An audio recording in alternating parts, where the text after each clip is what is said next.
Ladies and gentlemen, you are tuned in to the Status Network, the live TV channel. This is the Conversation Corner with your host, the author, Andrew Snorton. And as we do every second and fourth Wednesday about 7 o'clock, we have great guests doing great things across entertainment, business, community, and more. But we got to give shouts to our production team that worked through that technical glitch. So even though we're starting just a little bit late, we are up and running. So shouts to our producer, JoJo. Awesome. So we are excited again. We have 3 great guests. And as always, we thank you for supporting the show, the channel, the network, and more. So before we get into our first guest, a couple of real quick announcements and reminders.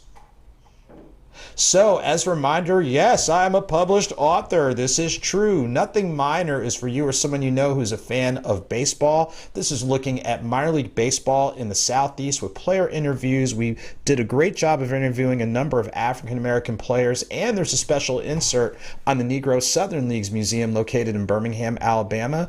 9 Stories of Faith is for you or a reader you know that needs stories of motivation, encouragement, empowerment. It's the intersection of faith and how people use faith, best practices in health and wellness, their support network, and changing their way of thinking to keep life's daily challenges in perspective. Then for the poetry lovers, Deeper Than Your Deepest Sleep, Thoughts on Love with Joseph Snorton. It is looking at the action of love. Yes, the action of love in its many ways, shapes, or forms in poetic form. And also for people who are like, I just need something to listen to, check out the Author's Mixtape audiobook series available for streaming on your favorite platforms: Tidal, SoundCloud, iTunes, Apple Music, Shazam, Deezer. Wait, if you type my name on Pandora, it'll pop up too. So is freestyle music, spoken word, and more. And shouts to my co-author, Chris 10, on volumes 4 and 5. So make sure to download that today. And as a reminder, if you or someone you know is looking for a media home, look no further than the Status Network. There are multiple television channels which provide multiple levels of programming. We also have a movie channel for people who are filmmakers and a radio station.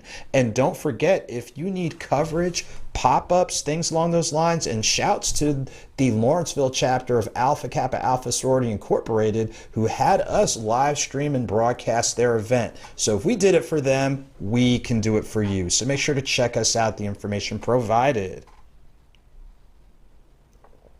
And we are back, ladies and gentlemen. As you know, 2022, it is election season. And anytime we get a chance to talk with different people running for office, to talk about their platform and the work that they're doing, that is great. But to talk with someone from another state, and the state of Iowa, yes, the state of Iowa, there are people out there that are making it happen. We are so excited to have Ms. Tiara Mays, candidate for the Iowa state legislature, joining us. How are you doing this wonderful evening? I am doing well, thank you. And thank you so much for taking time off the campaign trail to join us. Now, before we get into your platform, give our viewers a point of reference, where you're based out of, and what are a few of your professional and community moving parts? Yeah, absolutely. So I live in Johnston, Iowa, which is right now, it's a suburb to Des Moines, Iowa, which is the capital of the state. Professionally, I am a contract negotiator for Aetna Health Insurance. And so what I do is I contract with hospitals, ancillaries, individual providers, basically negotiating the reimbursement rates that my company pays out to them. Awesome. And now on the community end, you have a pretty solid record of community engagement. Could you share with us a couple of the community pieces that you have going on? Yes, yeah. So I like to be fulfilled, and I do a lot of community work. I serve on several boards. So I'm on the board of directors for an organization called Investing in My Future. This is an organization dedicated to helping students within the metro area here in Des Moines be successful and think about life after high school. Notice I didn't say college or anything like that, just life after high school, whatever that looks like. And that's really, that's geared towards African American students in the surrounding areas. The next board that I serve on is the Red Cross of Central Iowa, and that one really holds a special place in my heart. When I was approached with this board opportunity, they were really looking to diversify their board because they recognized their need to get more diverse blood. African American communities, we suffer significantly. Comparative to other populations with sickle cell anemia, and it's important that we have blood donors that can help with our population. So that's been very instrumental in my life. This past fall, I was elected to the Heartland Area Education Agency, which is a school board. These agencies provide supplemental education to our local school districts, specifically special education services, and they receive federal dollars. It's a working part of our government. So that's just a tidbit of what I do around the community. Wow. So in other words, you have your share of moving parts, but apparently you needed a little bit more movement. So walk through with us, what would you say was that pivotal moment to where you feel like I can take my public service and wearing the hat of public servant a little bit further?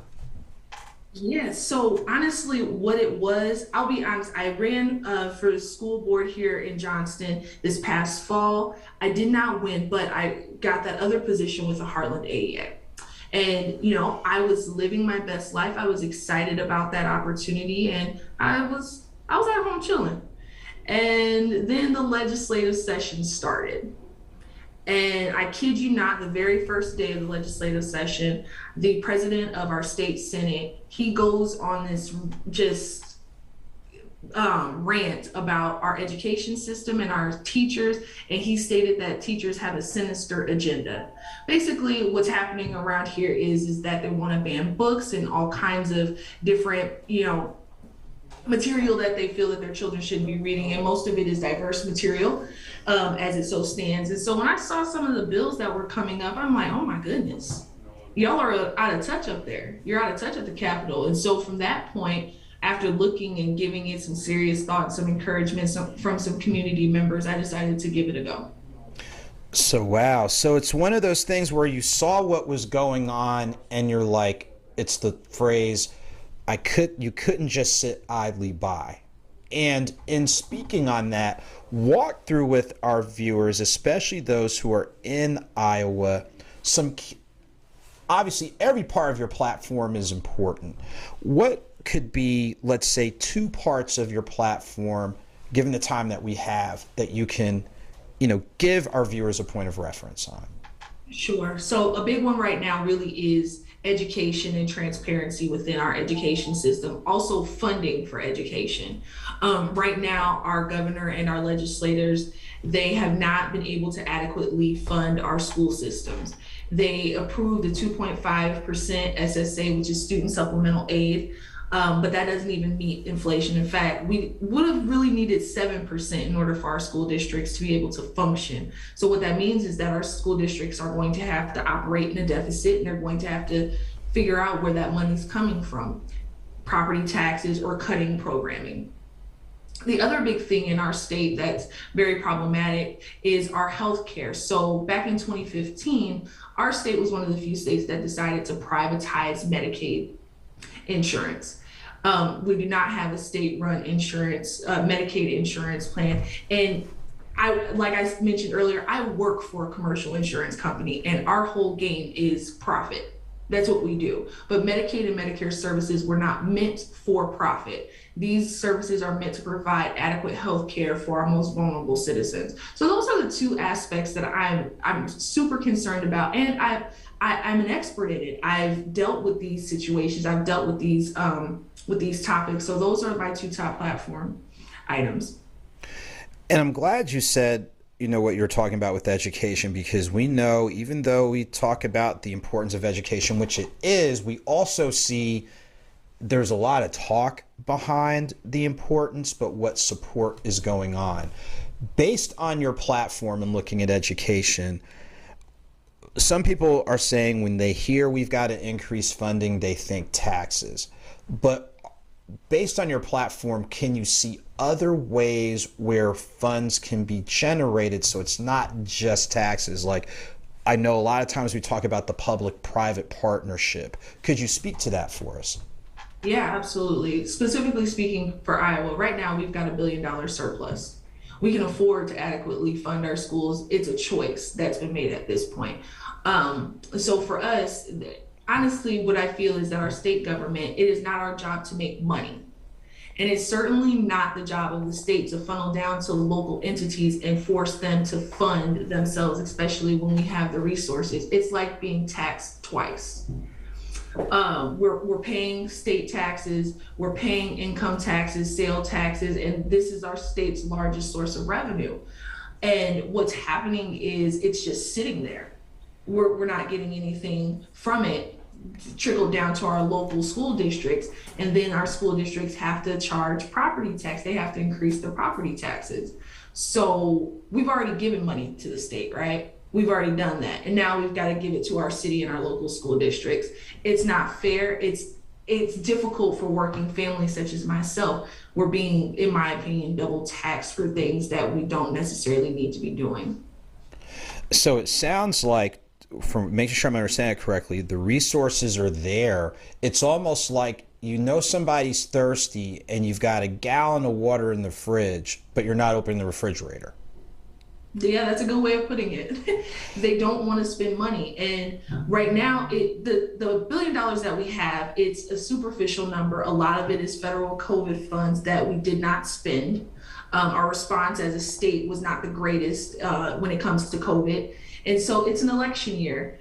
The other side, they are using these funds to tote that, oh, I've got $1 billion surplus. But again, it's not the state's job to make money. You should never have $1 billion surplus. I believe in having a rainy day fund, sure, but not when you have so many entities within your state government that are not being properly funded.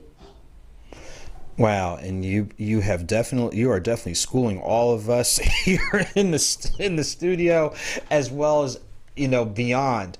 Healthcare, you talked about what the intent of Medicare and Medicaid really is. If elected, and you've heard this before, if elected, what would you want to do policy-wise to where those funds, those resources are better distributed, better dispersed, better put into the populations that are the most vulnerable or most in need? Yeah, so ideally, right, if I get to dream like a child, we go back to having a state-run Medicaid program where we don't have to worry about these large insurance companies making profit. That's if I'm dreaming like a child. Dreaming as an adult and being realistic, what we're going to have to do is, one, we're going to have to add some uniformity. So right now, the insurance companies that we've contracted, they don't have any type of uniformity in their contracts. And so that is directly impacting the pattern of care for those members that are utilizing these doctors. I have children, I have a disabled son, and I've been directly impacted by the lack of continuity with our MCOs that we have here. Whenever an MCO changes or decides to cancel their contract, honestly, what's happening is our members have to change providers, and it's not that simple. So that would be the first thing that I would want us to fix. The second thing I want us to fix is we have to be able as a state to pay and reimburse our providers. So right now, what we're paying them is not adequate. And so we have good talent, we have good doctors leaving. And we need them here. We have a lot of gaps in care here. So we've got to pay them, and that has to come directly from the state. We can't just pay them 100% of what Medicare and Medicaid pay for specific CPT codes. We have to give them a little bit more, and the money is there. And that's the problem that I'm truly having with how our systems run right now is the money is there, spend it. And again, I'm glad that you're giving that breakdown to where, like you said before, the resources are there. Go ahead and put them to use. Obviously, you still have to, you don't burn a hole in your pocket, but you can't carry this like war chest forever, for lack of a better term. So let me ask you this, and I know there's more parts of your platform, but you definitely spoke to two key things: education, healthcare. And now it's walk us through I'll say like the structure for Iowa. Like some states have their primaries, then after you go through your primaries, then it's your general election. So walk through with us what stage we are in the state of Iowa. Yeah, so on a non-presidential year, how it works in Iowa is we have primaries to figure out who our nominee for the major two parties are going to be. And I do have a primary opponent. Our primary election is going to be on June 7th. Whoever wins on June 7th will go to the general election. And then that general election in November, that's who will represent our district. Okay, and I'm glad you said that because each state, I know like for the state of Georgia, is totally different from other states, but it's still in principle you have this primary time where it's pretty much within a given political party. Then once that political party winner is determined, then it's moving on. So let me ask you this, and we know engagement with your constituents is really important. Can you share with us upcoming opportunities for the citizens of Iowa to be able to connect, engage, meet, discuss, share, and exchange?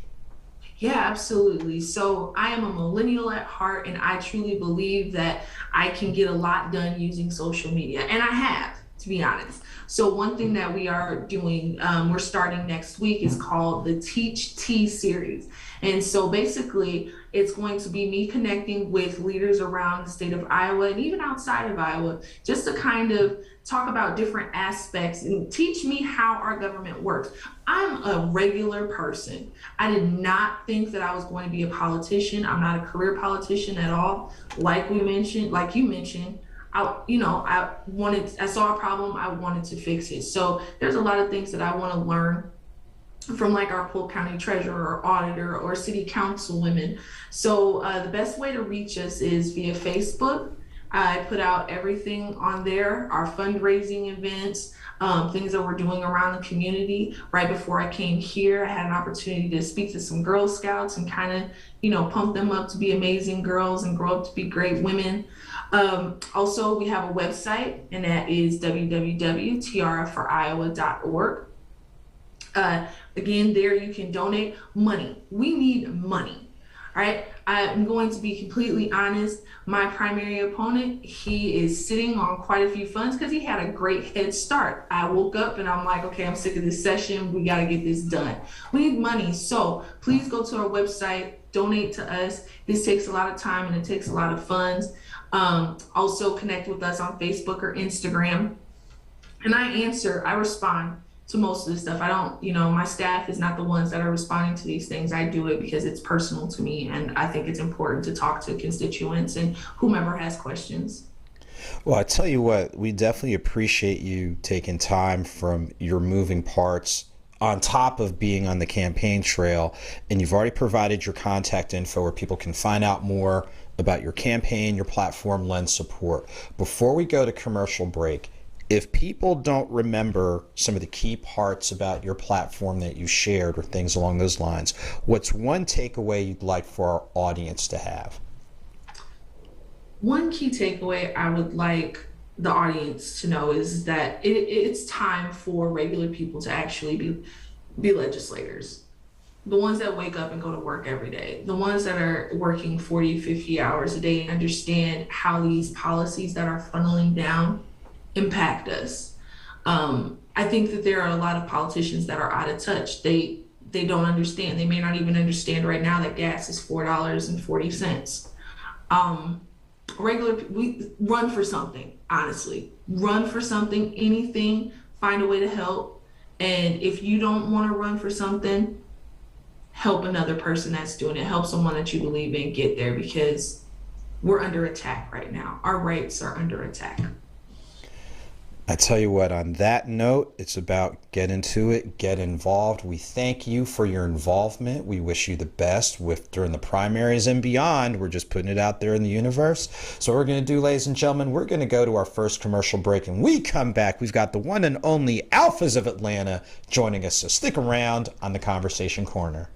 This past Sunday, March 20th, we attended the 27th anniversary celebration for Pastor Avery Head, who is the pastor of Poplar Hill Baptist Church located in Beaufort, Georgia. And then we were in Lawrenceville for Representative Carolyn Bordeaux, providing a $150,000 grant to the Lawrenceville Housing Authority to provide affordable housing. But we do more than cover that. Even last night, we saw the Georgia Bulldogs take a 10-3 win against the Georgia State Panthers. So we do cover community. We do cover business. We do cover sports. And yes, even veteran sports journalist Sam Crenshaw, who's been a guest on the show, was out there. So who are we talking about? Well, not only is it the network, but the business, Creative Community Solutions. We do this type of media coverage and more. And wait, our foundation's in education, so make sure to go ahead and connect with us at the information provided so we can help you make it happen. It's about pushing the envelope. And on Saturday, May 28th at 12:15 p.m. Eastern Standard Time, I'm inviting you to join me for my talk at the Black Podcast Festival. Make sure to get your registration and tickets at the website provided, catch my discussion, speech, conversation, and get connected with the multitude of others in this media platform. See you soon. And ladies and gentlemen, we are back with our second segment of the Conversation Corner. And I tell you what, if you are based in Atlanta or know how to get to Atlanta, you are probably familiar with this wonderful organization who has done a tremendous amount of work in so many different ways, shapes, and forms. And we are so excited to have one of the members of the Alphas of Atlanta joining us. And yeah, I had to break out the shirt. You know, this is brag time. I had to break out the Alphas of Atlanta shirt on this one. So we are so excited to have one of the captains of the ship, one of our co-chairs, Mr. Robert Cunningham, joining us. Robert Cunningham, how are you doing this evening? I am doing good. I'm not on mute, am I? You're great. We hear you loud and clear. We hear you loud and clear. Again, how are you doing this evening? Doing good, man. Doing good. I'm actually, in my downtime, I'm actually sitting here working on the event, waiting for my turn patiently. But yeah, so everything's going good, man. As usual, putting in work. So before we get into the 2022 edition of the Alpha Derby weekend, for people who might not be familiar, could you give our viewers a point of reference first about the Alphas of Atlanta? It sounds like that movie, The Warriors. Who are the Warriors? Who are the Alphas of Atlanta? All right, so I will start with this. So the Alphas of Atlanta is, it's a collective, pretty much. So there are 9 Metro Atlanta chapters of Alpha Phi Alpha Fraternity Incorporated in the Metro Atlanta area. And the Alphas of Atlanta is really a collective of about 2, 3 or so of those members from every chapter. We get together and we created a foundation in 2013. And from there, so it's one of the situations where, we're working with our fraternity and our fraternity chapters. And so we're talking about, if you're not familiar with the Metro Atlanta area, it's, east, west, north, and south. So from all over the metro area. So we all work in our own chapters, right? So I'm actually the chapter president for South Fulton area. So a little bit south of the airport here in Atlanta. And, but we all get together and we do things as a collective. And so one of the things that we do every year is the Alpha Derby. And that was really just a way for us to help fund each of the chapters in the metro area have their own education foundation. And of course, those education foundations do things like, college tours, SAT prep, mentoring programs, et cetera, et cetera. Boy Scout troops. And so, we're really like a fundraising arm for all of the Metro Atlanta chapters. So that's one of the good things that I really like is the fact that you're spending $1 with us for entertainment, et cetera, but it actually gets out to all of the Metro Atlanta area. But anyway, so that's kind of like Alphas of Atlanta in a nutshell. It's pretty much a collective of brothers from all of the different Metro Atlanta chapters coming together, like mind, and kind of working hard for the community. Wow, that's amazing to bring that many moving parts together for the greater good. Now, walk with us the evolution of what is probably the signature piece, the Alpha Derby weekend. So before getting into this year's, walk our viewers through who don't know, just the evolution of where it started and how we got to this point. So, honestly, I want to say like in 2013, the beginning of 2014, we started, a group of us got together and we met actually on the campus of Clark Atlanta University. Shout out to CAU, I'm an alum. And we just kind of talked about, what can we do? What can we do as a signature event in the city? And someone threw out a couple of different ideas, and one of them was to throw a derby party. Believe it or not, I know derby parties have gotten like very popular within the last 7 or 8 years, but I'm going to say that it's kind of because of us, all right? Because, I mean, there was not a derby party in Atlanta before us. And so anyway, so we got together, thinking about what can we do, and we just kind of started working on it. So our first year that we did it, we sought out a venue in the Buckhead area of Atlanta, and we locked that venue down, and we were expecting about 400, maybe 500 people. And like within, I don't know, a week or so, we were already at capacity. And so we decided to, not just do a sellout, but just go ahead and just move to another venue. So year one, we started to move to a different venue. So we had around 800 people or so for a Kentucky Derby watch party on that Saturday. And so if you're not very familiar with the Kentucky Derby, obviously it's the biggest and most famous horse race in the world. And it takes place the first weekend of May of every year. And it's really, the race itself lasts 2 minutes or less than 2 minutes. And so it's really around the pageantry and the big hats and the bow ties and all that stuff that happens around the Kentucky Derby that happens in Louisville. And so long story short, we did a watch party back in 2015, and it was successful, and we just kind of started to build from there. So our first event was 800 or so people, and our largest so far single event was about 1,900. That was in like 2017, 2018. So yeah, so it's just been growing and growing and growing, and we've actually started to add on other pieces of the weekend. So it started off as a singular watch party, and then it kind of grew on both ends. People were coming in town on Friday, so then we did a kind of a kickoff social on Friday, and then people were staying until Sunday. So then we added on a brunch before you went to the airport. You can have brunch with us, that sort of thing. So it just kind of evolved, and that's where we are right now. And I tell you what, and just looking at the track record, evolving is an understatement. And it's really just grown into a great weekend that not only draws a lot of people from Atlanta, but the Alphas of Atlanta, you're drawing people from Charlotte, Nashville, New York, the DMV, not Department of Motor Vehicles, ladies and gentlemen, but Washington, D.C., Maryland, Virginia, Chicago, the West Coast, and some years even from overseas.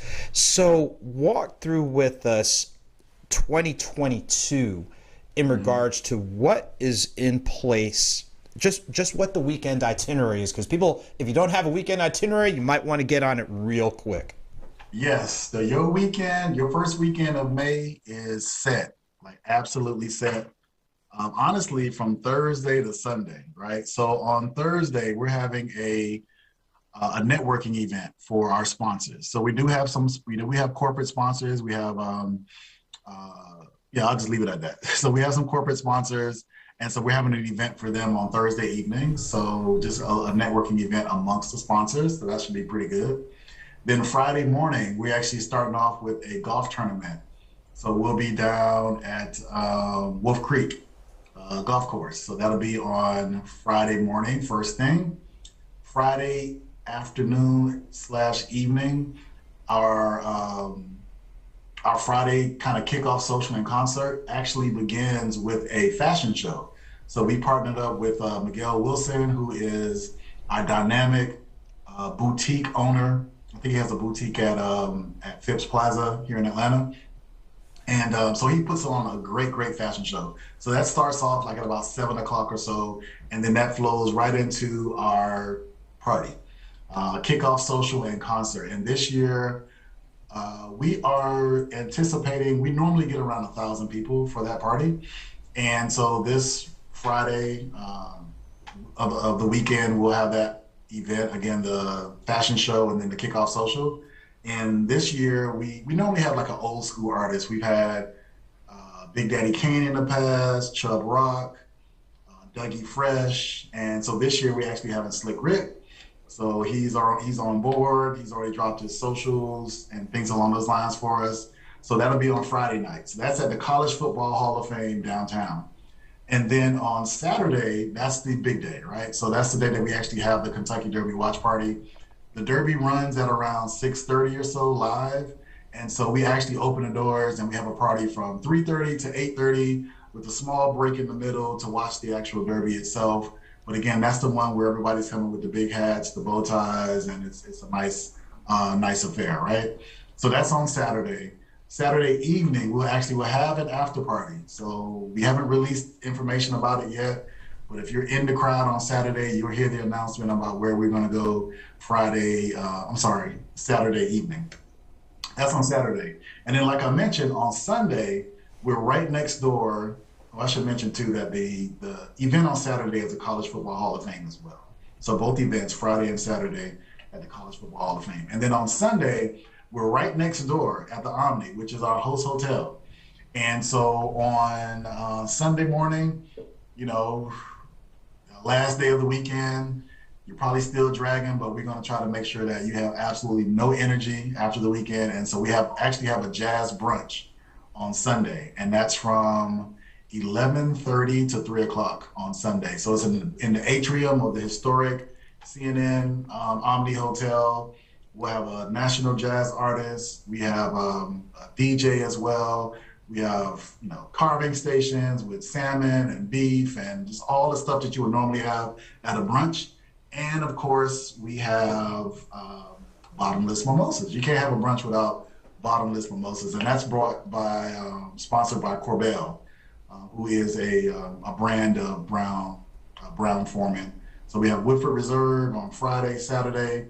Then we turn over to Corbel and the Champagne for our mimosas on Sunday. So again, Thursday to Sunday, a full weekend of events, and I'm tired just talking about it, so I already know I'm going to take off work on Monday.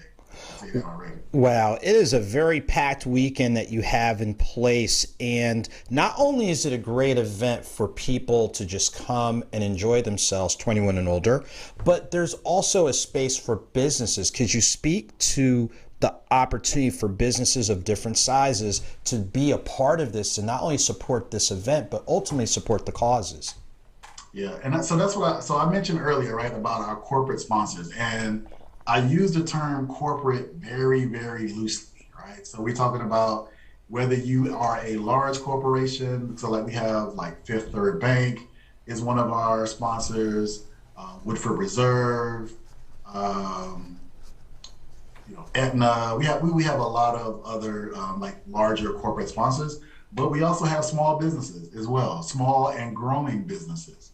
So like right now, you can start off with us a partnership for as low as $150. So you can get your business the exposure to, over the weekend, we have around 3,600 people that pass through our doors.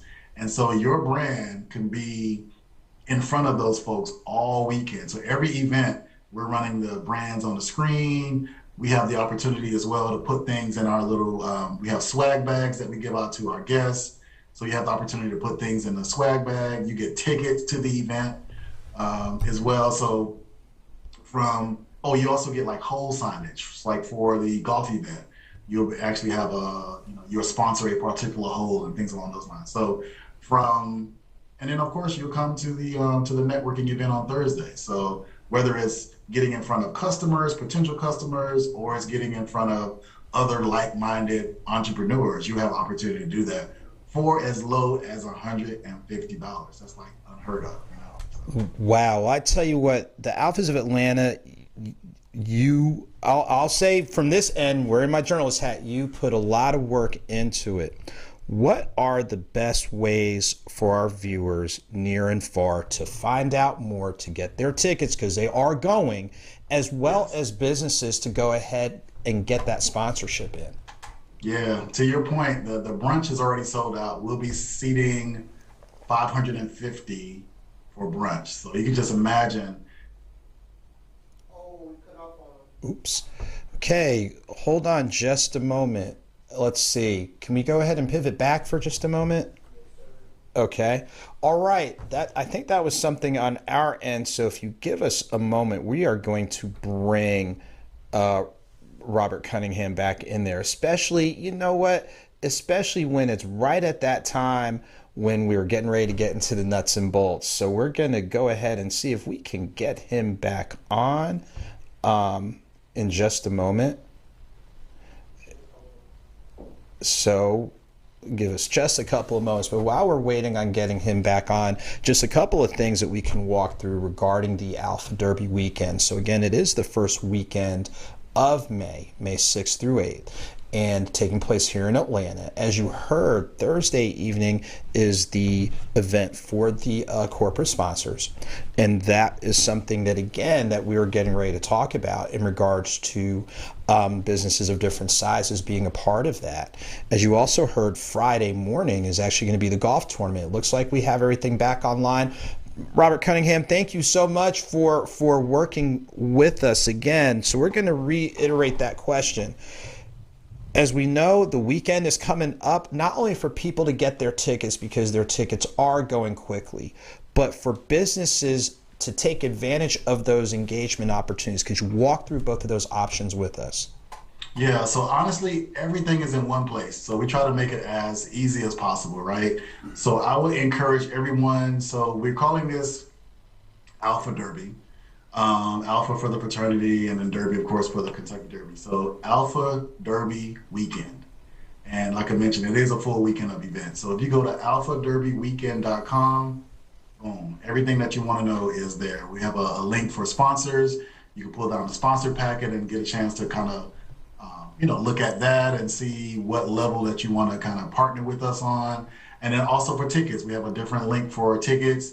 We have a link for our host hotel to book a hotel. We also have a link to our travel partner, Delta Airlines, for if you're out of town and want to travel in, you get a discount on that. So everything that you need, alphaderbyweekend.com, and then you're all set. Okay, and to make sure I've got the schedule correct, and correct me if I'm wrong, so this is the agenda for that first weekend of May. Thursday evening is the sponsors event. Friday morning is the golf tournament at Wolf Creek Golf and Country Club. Friday evening at the College Football Hall of Fame is the fashion show with Miguel Wilson's Fashions, as well as the kickoff party and concert featuring classic hip-hop artist Slick Rick. Saturday, back at the College Football Hall of Fame for the main event, watch party, big hats, bow ties, all those types of things.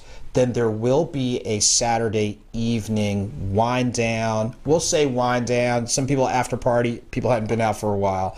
And then there is Sunday brunch that will be at the Omni Atlanta. I just want to make sure I have that correct. That's it. That's everything. You got it down pat. And as a reminder, again, the website is alphaderbyweekend.com, and on the website, people can get all the information, especially for businesses that want to make sure to engage with audiences, not just from Atlanta, but I think, and correct me if I'm wrong, about 1 of 3 guests actually travel from outside the state of Georgia. So it's a destination. It's a destination weekend for sure. And then also on the website, we have clips of all of the different events, like a recap from our golf tournament, a recap from our last derby, last jazz brunch. Everything is on there. So you'll get a good sense of like what the weekend is about and how we conduct business as well. So I know party with the purpose is a little cliche, but it absolutely is. It's appropriate, you know what I mean? And we're looking forward to the weekend, man. We're just a few weeks away, man. We're like about 4 or 5 weeks away. Parts of our weekend are already sold out, and like I said, but I'm looking forward to partnering with other organizations or other businesses and other like-minded individuals and organizations in terms of getting their brand partner with us for exposure to this group of customers. And you kind of nailed one of the questions I was going to ask. So as we get ready to wind down the segment, if people don't remember the specifics about the moving parts, and you've already provided the website, what would be one thing you'd like to leave our viewers as it relates to this event? That this is an opportunity coming out of COVID, et cetera. We still have kids that are in need. And this is a great way to have the best impact on kids. Like I said before, college tours, SAT prep, mentoring programs, your dollar does go a long way. This doesn't go in our coffers and stay. This is funding for, just from IRS regulations, we have to give out all of the money that we raise. So looking forward to it. So if I leave with anything, it would just be that this is one way to make a really big impact in the community. Well, I tell you what, Robert, we thank you for taking time. We also thank you for being, as the phrase goes, cool as ice when we had that little technical glitch. But it's all good. But thank you. And again, ladies and gentlemen, as Robert referred to, visit the website alphaderbyweekend.com. I believe, correct me if I'm wrong, Alphas of Atlanta on Facebook, Instagram, and Twitter, and then alpha_derby on Instagram and Twitter as well. Yes. For breaking updates. So you heard it from one of the co-chairs, and please give our regards to the entire committee who has been working and then some. Yes, absolutely. Just you can look up the hashtag Alpha Derby on any of the socials to see what we've done in the past. Okay, well, on that note, we want to thank Mr. Robert Cunningham for taking and making the time. What we're going to do is we're going to go to our next commercial break, and when we come back, oh my goodness, an author bringing on a fellow author? You got it. So stick around, and we'll be back in just a few moments. To enjoy some sweet and scintillating sounds to your ear, look no further than the Ear Candy Experience. They are the official band for our show, so connect with them today for your music and entertainment needs. This Sunday, March 27th, connect with the semi-pro basketball team, the Georgia Spartans. Their season opener takes place with a 4:30 tip-off at Exchange Park in Decatur, so make sure to check them out. For your needs in photography, video, short film, documentaries, commercials, and more, if you get the picture, make sure to connect with Chris 10 Media on Instagram and the web today. Always remember, your hat is your crown, so live free. For custom men's and women's fedoras, check out the work of our sponsor, 1820 Hats, at 1820hats.com today. If you are in the greater Los Angeles area, 21 and older, ladies and gentlemen, enjoy a taste of fly. Bartending, catering, private chef, add them on Instagram today. Yeah, it might be getting a little bit warmer, but this is a good time for you to stock up on that hoodie because every once in a while the weather gets a little bit funky. Well, a little bit cold. You know what I'm talking about.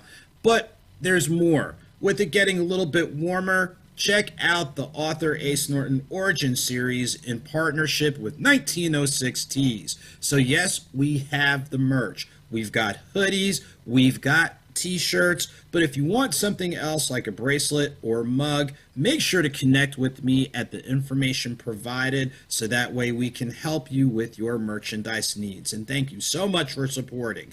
And finally, to catch up with me and the awesome media outlets that have covered me before, make sure to add me on the gram at author A. Snorton. Click on the link in the bio. Check out my story and more. Take care and see you soon. And ladies and gentlemen, we are back for our final segment of the Conversation Corner. We've had two amazing guests, and you know what? We're going to keep it going. As you know, I am an author, so of course I always welcome the opportunity to have fellow authors to come on the show. So of course, I'm showing respect to my elders. I'm going to have you go ahead and introduce yourself to us.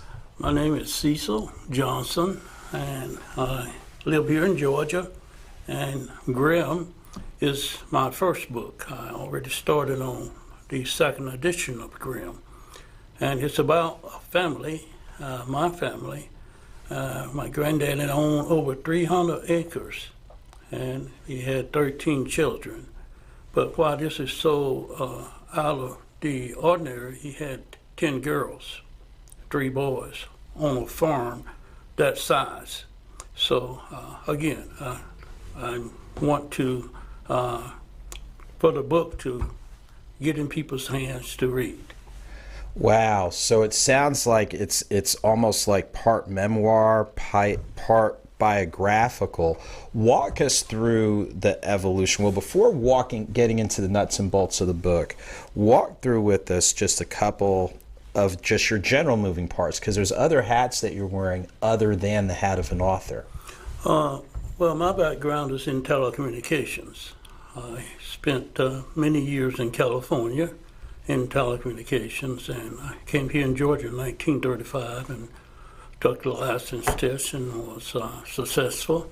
And I have worked for companies like Oracle, also the Space Shuttle program there at Vandenberg Air Force Base, just to give a little background, and many other large companies that needed telecommunications work done for them. Wow, that is impressive, and we just want to say thank you. Thank you for your work professionally and things along those lines. Now, writing, people always talk about, well, I dabble in my journal, or I dabble on a piece of paper, or what have you. When did you realize that you wanted to take your gift, your talent, your passion for writing to the level that you are right now? Because as you said in your intro, you already have the first edition, you're already working on the second. So how did you even get started? Well, I started to write down things. I was out in Texas for a while, and I stayed up late at night, so I just started jotting down things that I have heard in the family, that my family carried these stories from one year to the next year, to the next years, to the next mile.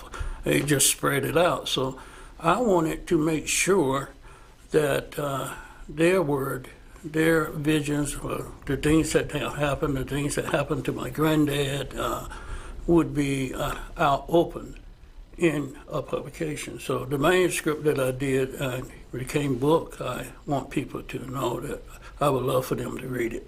Okay. So now talk about, we always hear like it's a cathartic release or cathartic moment.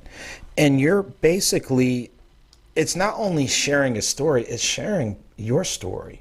Walk through with our viewers just the process of, did you find it challenging to write about this part of the family history and story? Did you find it exciting, engaging, frustrating? Like, walk through with us like the emotional range, because a lot of people don't realize with writing there's yes, it's structure, but there's emotion that comes with it.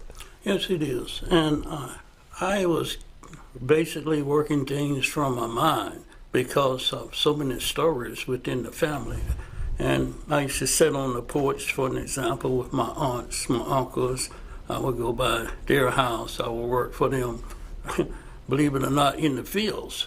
And they would tell me stories. So the book basically brings alive those stories. And plus the New York Wire that wrote an article on the book of Grimm, and they are saying that it's one of the better readings, and it also has pictures that can also add to the understanding of what you're reading.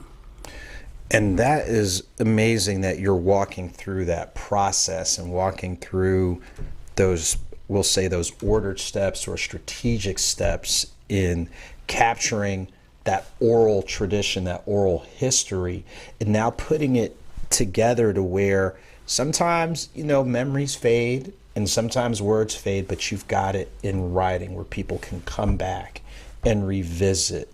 So in addition to one of the pieces that you talked about, what are some other themes that you're able to get into with this first edition of Graham? Well, it talks about how my granddad, how many challenges that he faced, in a sense, with his daughters. Now, when a man marries a daughter, he brings in also a different attitude, a different disposition, and he goes for it, and he might not want to work on the farm. And my granddad, for an example, wheeled 50 acres, 55 acres off to different ones of his daughters that was married. And some of the land today, we've been also trying to get the land back through the courts and stuff in Alabama, that what they did was just walked off and left the property.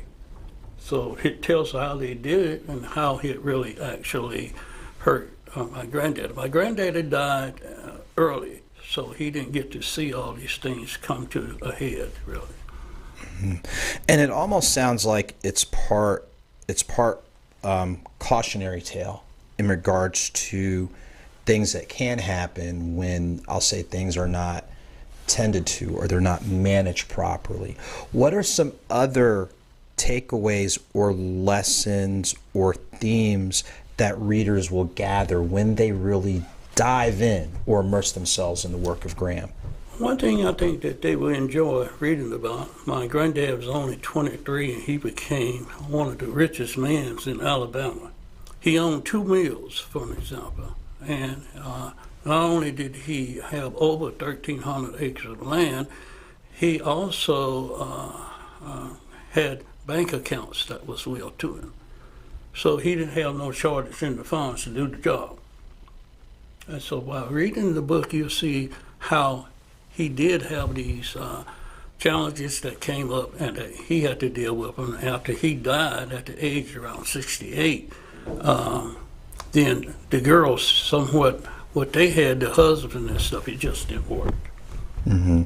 And it sounds like just in that portion, it's part financial planning, financial literacy, understanding the company that you keep.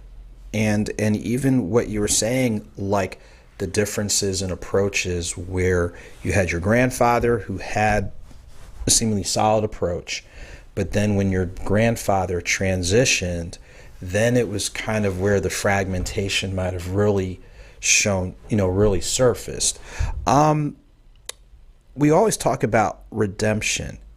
Do you see the potential for redemption when you look at, here's the work that your grandfather had, the work, we'll say, went astray, but do you see the hope and potential for redemption, and even if it's not fully restored, it can get closer to right? So walk through with us your take as you continue to delve into this. Well, redemption is taking place, like I mentioned a few minutes ago, that it's been where we started to get our property back that granddad willed to us, and also other families is inquiring now. They're asking now, how do we start? So a lot of people, when my granddad died at 68, what they did is just stop paying on the property. So redemption is something that I see taking place. And that is good to hear, and I think it's important to hear, like you said, going through the whole dynamic, and even how we talked about in the previous segment, we see how things are, but we don't know where they started or what direction they went or things along those lines. Now, you said you're working on a second edition. Is it revisiting the particular themes that are covered in the first edition of Graham, or is it kind of looking at it more of a follow-up, like what progress is taking place in regards to the restoration piece? Well, the second edition will focus more on, for an example, how did my granddad become rich at the age of 23? Who willed him all this land, bank accounts, and the 2 GNs, 2 mills I was talking about and stuff like this. So it talks about him. And it also talks about each of the 13 children a little bit, and what did they bring or what did they take away from the farm itself. Okay, so it's almost like, for lack of a term, it's peeling back some additional layers. So the first edition is, quote, setting the tone, and it's almost like, here's the story. But now the second edition is peeling back and telling more of the story behind the story. That is correct. Let me ask you this, and any of us who write, we always get asked the question, who is your audience? Who are you speaking with? Who would you say this first edition is speaking with? Because technically it's speaking to anybody, but if there's one audience, like this is the domino, like if we knock this domino down, it'll knock down the rest, who would you say is your key audience for this first edition? I think the black male would be. And I say that because when you read through the book, you'll see that my granddad had to kill a couple men. My dad had to kill one man, shoot one man, just to try to stay within the property that we was on without being killed ourselves. Wow, that is, and I'm saying wow and pausing because people, like you said, just don't know. They don't know the hurdles that had to be cleared or the hurdles that are still being cleared, in so many words. So you've got the first edition, you're going to work on the second edition, and I'll kind of ask the same question, where, as you're putting everything together for the second edition, who would you say is that key audience that you definitely want to connect with? So if you connect with them, the dominoes can fall. The African American. That audience, I think, will enjoy reading it more than, even though I have had different races to read the book and say, hey, good job, I liked it, I couldn't put it down.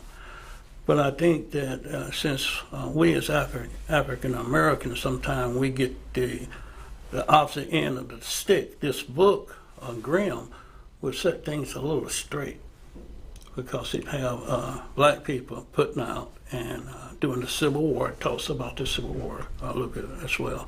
And after the Civil War, that we had to really put out. And my granddad made black men feel comfortable around him. Wow. And I'm glad you shared that, just from the education piece to the empowerment piece to establishing a vision, goal setting, and just thinking beyond the day. Like, those are some, I'm just thinking as you were talking, just some other takeaways. Now let me ask you this, because as an author, again, this is author talk right here, because you always hear about what's going on with this book, then the next book is kind of peeling back the layers, going a little bit deeper. Future work, if you've thought that far ahead, do you feel as if you will focus on, we'll say, this generational or family theme, or do you ever see yourself maybe pivoting another direction? Like, we all have stories and ideas inside our head. Are there other ideas that's like, let me put this in my hip pocket. It was time for me to break that out. Let me go ahead and break that out. I think the science fiction world, I always thought that a spaceship should be only brothers. And we go through the universe doing this and that and facing this and that and that and this. So that would be something that I would do, I think, if my authorship continue. So here we have, and ladies and gentlemen, I love asking that question because some people think authors just stay in this particular lane, but it's okay to change lanes. And you're tapping into history and life lessons and do's and don'ts. And now on the horizon, it's tapping into those creativity pieces, and maybe we might not be able to get things perfect, but we can get them closer to right. And if we make the effort to get them closer to right, we're all going to come out a lot better. So that's just a random thought, just from talking about the creativity piece. Let me ask you this, and we know with the landscape with books, we know there are online options. Could you walk through with us online ways for people to purchase your book, as well as, are you in any bookstores? So other than your online pieces, are you in other spaces and places where your book is available? I have sent the book to a number of bookstores. One of the biggest bookstores, they read my book and they said they didn't want to use my book. I think because of the different titles and situations that happen in the book. But you can order the book from Amazon, Google, also Barnes and Nobles. You can even go to Walmart, order my book. So when you Google, it'll pop right up on the net. So you can choose which way you want it. by just ordering it directly to read it online, or have it downloaded from line, or they'll tell you how to order the book through one of the stores. Okay, great. Now let me ask you this. And you walk through the online options and things along those lines. Are you available for any book signings, book readings? And if so, what are the best ways for viewers to connect with you? Through Fulton Books right now. Fulton Books still have some say in what I do. Okay. So when you go online and you Google Fulton Books, just ask for Graham C.T. Johnson, and that will lead you to the proper phone number or internet to make your request. Okay, well, I tell you what, we have learned a lot today from everybody, not only virtual but also in studio. And like I said, anyone that writes, that's already a journey, and that's already a calling. And the fact that you're tapping into all these different things, we definitely commend you and wish you tremendous success, not only with this, but then your future works that you're doing. So we thank you. And as we get ready to wind down, we have a couple of quick announcements. If we could we have one announcement that I know we need to get up. If we can get that image up in just a moment. Yes, so earlier you might have remembered in the show that we talked about one of the books I did that's based on baseball, and you also saw during the commercial breaks some of the baseball coverage we've been able to do. Now this Saturday, for people that are in the Chattanooga, Tennessee area, we invite you to the Scenic City Classic. It's featuring Morehouse College and Kentucky State University. It takes place this Saturday, 12 p.m. Eastern Standard Time, and as you see right there in the image, the first 2,500 youths aged, it should be 12 and under, get in for free, and it's taking place at 201 Power Alley. This is actually the home of the Chattanooga Lookouts, the AA affiliate of the Cincinnati Reds. So shouts to Black College Sports Group 360 for doing these particular classics to put the spotlight on our HBCUs. So we definitely want to commend them. And as we get ready to wind down, first off, we thank everybody for joining us. Again, we got to give shouts to our production team for working through. Have to give shouts to the production team for working through a couple of things, but I tell you what, they work hard, ladies and gentlemen. They make our job so easy. And again, we thank you for your patience. I know they're looking at me cross-eyed like, okay, Andrew, but I gotta give them a shout. I want to thank all of our guests that took time from their busy schedules. Obviously, our in-studio guest, Mr. Johnson. Definitely, we support authors here. And like I said, as a fellow author, I'm going to support as many authors as I can to bring them on the show. Now, I'd be remiss, and I'd hear it from my mom and my dad and my sister and my brother-in-law, but I got to give a shout to my youngest niece, Simone Green, who is celebrating her 20th birthday, big time. So don't overdo it up in Ithaca, New York. But shouts to her. Shouts to my oldest niece who celebrated a birthday earlier this month. And just in general, let's keep these good vibes going. There's good people out here doing good things, and we're so glad to be able to use this platform to highlight their stories. So if this is your first time connecting with people, please do not let it be your last. And on that note, if it's all right, Mr. Johnson, we can go ahead and say adios and ride out into the sunset, if that's all right with you. Sure. See, when the elders speak, you listen. And on that note, ladies and gentlemen, we will see you in April.